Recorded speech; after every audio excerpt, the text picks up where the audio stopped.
What's up, Baku gamers?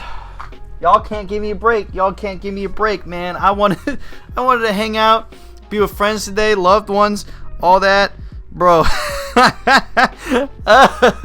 Y'all are crazy. Okay, plus side. Let's get this out of the way. Cup half full. All right. They are responding rapidly. We are asking questions. We are receiving answers. It is a fast information highway. All right. So we had a few issues with the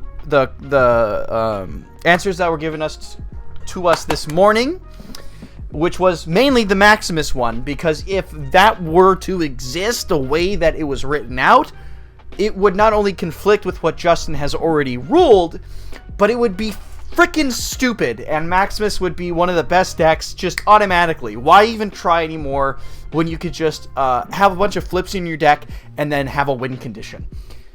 It becomes a little degenerate. Now, as you see here, the follow-up for one, Gary said he checked with Justin, and they did the errata and the comp rules, and he apologized for the oversight. So, Maximus, full names, BB only, alright? Thank God. We don't have to worry about Maximus. I'm not deleting the video. So, we're going to continue on. That's pretty much cut and dry, alright?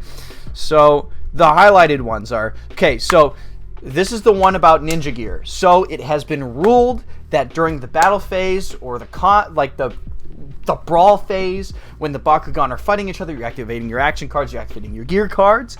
If you activate Ninja Gear and force your Bakugan shut, you forfeit the battle. You cannot use it to re-roll, which makes Ninja Gear from a 3 of to a 2 or less. So that's pretty much sad news for Ninja Gear.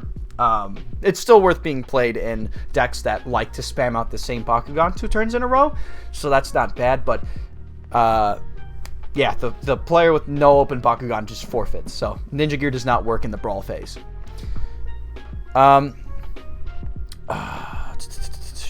Okay, so this is one that is insane. Like, this is going to be the ruling that is... It's good for Fury, but I feel like this is the slippery slope. This is the one we were talking about before, where Mac... It was the concern about Mac possibly not being able to be negated, and that is confirmed correct. You cannot negate Mac. And for some reason, this translated to the train of thought that damage win effects cannot be negated. That is the farthest thing from the truth. Midas Indius can still be blinding inked. It is only Mac because it says this turn or whatever, right?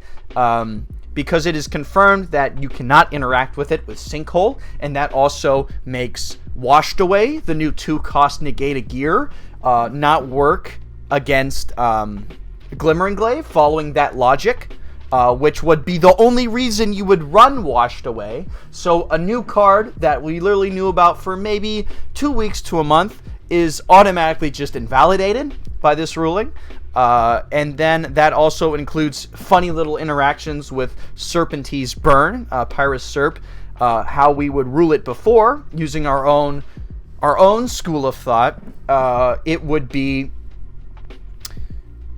on resolution, it would check to see if it had a Fire Fist, and then its effect would resolve, right? So that way, if you didn't want that to go off, you could Aquify, trading your core with your opponent's Serpentees, nullifying its effect, but you cannot do that anymore.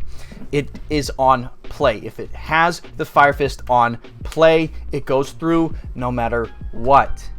So this is probably the ruling that a lot of people are going to be upset with. I play Fury, and I'm just upset with it. And this automatically has made Sinkhole garbage.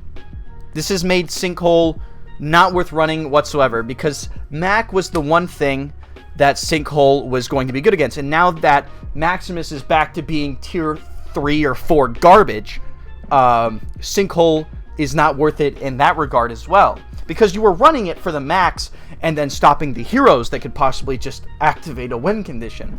But now, since this ruling, Mac cannot be negated, you stop their +2, Sure, you stop their +2 damage, but they're still going to get that effect that they play Mac for, which is the highest damage wins. So Sinkhole has literally lost all of its value. There's no reason to run Sinkhole anymore, because Mac was the one thing you basically ran it for. Unless you want to pay 4 to stop a 3-cost Shun, but I wouldn't advise that. So they also state in this wording, they say, as written, Mac's effect currently can't be negated with the current card pool. So this could possibly mean that they are going to implement cards in the future that negate effects. They just nullify a card's effect for the turn or something like that, instead of just boom, negate. So hopefully they do implement that, because Mac is an issue. And trust me, I know the power, Church of Fury. So just realize the catastrophe that comes with that, okay? Moving on. A couple of things regarding flip heroes. Am I able to flip heroes off a card like the NBB? It states non-flip cards, but it would be nice to know if I can play a flip hero. If I flip over Luck Aura and pay for it, can I play a flip hero from my hand? If I do, does this stop the damage from an incoming attack and then get my flip hero into play? So that is a very interesting question for, like, you know, if you're taking damage, you can just control the narrative. You can activate the action card and flip card from your hand instead of having to rely on luck that flip cards. Do hero/flip reducing cards like Strata or Lightning reduce flip heroes? 1. Flip heroes are still flip cards, so they cannot be played by Dan. Okay. You can play a flip hero from your hand off a Luck Aura, and it would stop the damage if applicable, so you can do that. But that would require you to play Luck Aura, which, and do hero/flip reducing cards reduce flip heroes. Yes, both of them. Both of them work. As long as it has one or the other, both will work for each other, all right? And then the follow-up is, since flip heroes can be negated, what exactly happens when I negate an opponent's flip hero when it is revealed from their deck as a result of taking damage? The entire card is negated. It won't enter play, and its effects won't take place, including the stop. I feel like that could be kind of like, kind of contradictory to the other hero effects, like with Mac and stuff. I don't know which, like, if flips inherently just say, like, it's insinuated that when they're played, when they're flipped, right? So I don't know if that's a thing that would cause any controversy, but they're flip heroes, so who cares? But at the same time, like, this could possibly take precedence if we get a negate flips, which hopefully we never do. There have been several remedies that the community has proposed. Oh, this is as far as the Scorporos, what we could do. I actually want to see what we proposed. The easiest being to allow different faction molds of these Bakugan that were not released to play in the place of the existing one. So proxying, that's a very popular one. If a toy does not get released, still release the character card as an online scan. This way players can print out the character card, play with the marble of a different faction, and use the evos we already have. Have a whitelist for the Bakugan that are able to do this for official play. So that's being carried to the troops here. So good. All right. That's pretty much the same note we were on last time. All right. If this is the case for HTN, does this mean that this is also how Pyrus Serpentees work? Does the burn effect become a static effect that just happens on open and cannot be interacted with? So this is bringing back to the Mac and HTN. Remember how I said in the last video that it's kind of blurring those two effects where it was making it so if that ruling went through and it shows that it does for the Mac, that it's kind of blending that HTN static effect and implementing that to other cards that say win on open. So it's basically saying HTN did this. HTN said, this is what I do when I open. You guys want to be uninteractable as well? You got it. You know who I am? I'm the first tier 0. I'm the first tier 1 Bakugan. I don't care. I don't have to play by the rules. So the functions are slightly different. Pyrus Hyper Serpentees is worded properly as a trigger, and it functions properly as such. The open trigger goes into the batch and can be responded to. Okay. But it says when it opens. So why are we making exceptions for some cards and not for others? I wish there was like a cut and dry way to be able to indicate that. Because with Mac being able to do what he does, it's confusing. We can understand it for HTN because it is written as a static effect almost. One could understand how it would be. But the fact that Mac can no longer be interacted with is very concerning. And it kind of makes this kind of contradictory. So we'll see. I don't know. It's tricky. They've kind of dug a hole for themselves and they're just trying to dig it. I appreciate it. You know, there's so many unanswered questions and so many different interpretations, you know. But how do the Evo destruction cards work? If we can stack Evos. Yes, this is the one I wanted to know about. Wayne and Sonic Change specify singular Evos. Does that mean destroy the top copy of Bakugan's Evo? Or is it destroy all copies of an Evo on a single Bakugan? So this was to the last one where if you activate an Evo on top of your Bakugan that already has an Evo, do you stack it on top or do you throw it away? Throw one of them away. And they said stack it on top. And I argued whether that would be aesthetic or that would actually manipulate some kind of the game state in some way. So that's what they're talking about here. So and then Wax, Titan, Gortheon, and Crystal Blaster destroy more than a single Evo. They destroy all the Evos. So do they destroy every single copy of every single Evo that an opponent has, etc., etc.? So he responded, yes, these cards will leave the Evo cards below the top Evo that is destroyed. Okay, but if you run Wax, Haos, Titan, Gortheon, or Crystal Blast, it destroys all of them.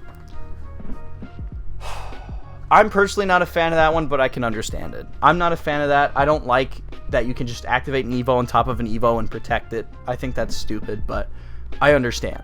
I'll be okay with it. I got an unnegatable max, so whatever. Age of Aurelus Leah states, when you open a Bakugan, look at the top 3 cards you deck. If one of those is a hero card, you may play it for free. Does the effect allow players to put these cards back on the top of their deck in any order, or will players have to put them back in the same order? That's a question that has been around for a long time, and I was going to bring up Magnus Ultimate Rival, but that's literally the next question where you search it. Oh, there it is, you know. Leah doesn't allow players to rearrange the order. Players should be able to see if their opponent is rearranging the order. If they believe their opponent is not following the instructions, a judge can be called to observe. So it's basically putting it on the opponent to make sure that they're not cheating. Okay, that's fine. That's fine, you know. That's pretty much what I expected. I feel like rearranging it is too much to assume when it is not specified compared to just leaving it as in whatever order you found it in. I feel like that's way easier to assume from a card that says nothing than just rearranging it. So that's good. Another reason Maximus can go eat a poo-poo, right? Maximus Ultimate Rival states, when you play this, search your deck for a card, then shuffle your deck. If you have 3 of this in play, blah, blah, blah, blah, blah, blah. What happens with the card search? Does the card go into my hand, or do I just look at it before I put it in my deck? And then if you have 3, do they stack, right? The card should have been written in a way that says the card goes in your hand before the deck is shuffled, and then each of the hero cards will give, so they do stack. Okay, good. So that's what we assumed. I think, you know, it was just for safety measure, right? Like, it's not safe to assume. You know what they said. You make an ass out of you and me, right?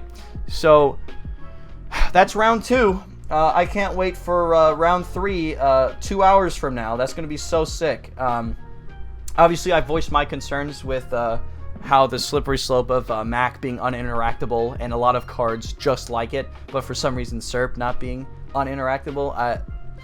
We'll see. We'll see what that means. Obviously, I've already stated my opinion on it, so I don't think me rambling on for like 30 minutes longer is going to do us any justice, but it's good that they're interacting with us. It's good that they're being so fast and consistent. So if you guys have any ruling questions down below, I'd love to take that to Justin and Gary, along with some of the other cafe reps and Bakumasters that have been doing this. And thank you so much, the Bakugan team and Brock, for allowing this opportunity. It is really a step in the right direction, although it looks like the world is on fire right now. It is. A lot of people are not happy with these rulings because of that inconsistency, and I think pulling back on that Maximus ruling was a great step in the right direction, but I feel like these inconsistencies do not need to exist. I feel like there should be inter-developer conversations about the rulings more often. But thank you very much, Gary. Thank you very much, Justin. I appreciate you guys for going and doing this for us. This has been a long time coming, going to be honest, but I appreciate you actually just finally getting that whip to the ass and getting onto this. So with that being said, let me know what you guys have any grievances, problems with, etc., in the comments. I'll be watching closely to not only the comments but the situation. And with that being said, you guys be safe, have a great night, see ya.